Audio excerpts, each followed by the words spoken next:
Hello, welcome back to my channel. ఈరోజు special ఏంటంటే దీన్ని కలగూర, కోయిగూర కూడా అంటారు.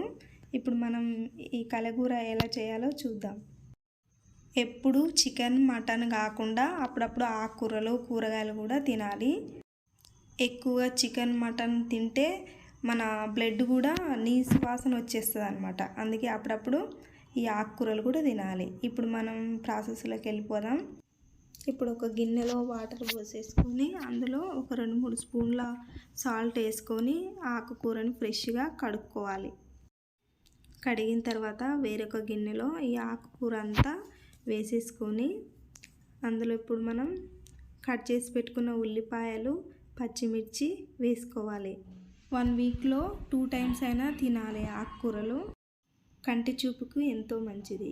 ఇప్పుడు టమాటా కట్ చేసి పెట్టుకున్నాను, అది కూడా వేసేసుకొని 1 స్పూను సాల్ట్, కొంచెం పసుపు ఇవి యాడ్ చేసేసుకొని మనం ఇప్పుడు స్టవ్ మీద పెట్టుకొని బాగా ఉడకనిద్దాం. ఈ గ్లాసులో నీళ్ళు సరిపోతాయి, దానికి సరిపడా పోసాను. ఇప్పుడు ఇది బాగా ఉడకాలి.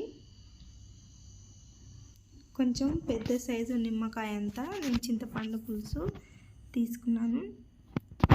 ఇప్పుడు ఇది ఒక 50% ఉడికిపోయింది.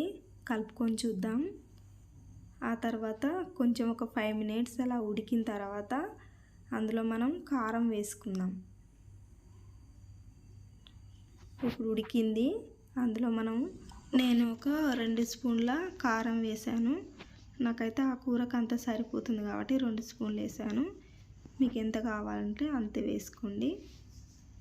చింతపండు పులుసు తీసాం కదా, ఇప్పుడు మనం అందులో పోసేసుకుందాం.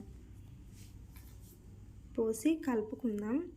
తర్వాత ఒక 5 మినిట్స్ అలా ఉడకనిచ్చిన తర్వాత పప్పు గుత్తితో ఒక రౌండ్ రుబ్బేసుకొని మనం పోపు వేసేసుకుందాం. ఇప్పుడు వేరొక గిన్నెలో 2 పావుల ఆయిల్ పోసుకొని జీలకర్ర, ఆవాలు, పోపు గింజలు అన్నీ కలిపిని వేసాను. తర్వాత ఎండుమిర్చి అండ్ వెల్లుల్లి రెమ్మలు కొంచెం కచ్చపచ్చగా దంచి వేసాను. కరివేపాకు కూడా వేసాను. కొంచెం కలుపుకున్న తర్వాత రుబ్బి పెట్టిన కలగూరను మనం పోపులో వేసేసుకోవాలి. కలగూర రెడీ అయిపోయింది. చపాతీలోకైనా, రైస్లోకైనా ఎంతో టేస్టీగా ఉంటుంది ఈ కర్రీ. ఒకసారి మీరు ట్రై చేయండి, చాలా బాగా వస్తుంది. టేస్ట్ చేసి చూద్దాం ఎలా వచ్చిందో. చాలా బాగుంది, సూపర్గా వచ్చింది. మీరు కూడా ట్రై చేయండి ఒకసారి. Bye bye.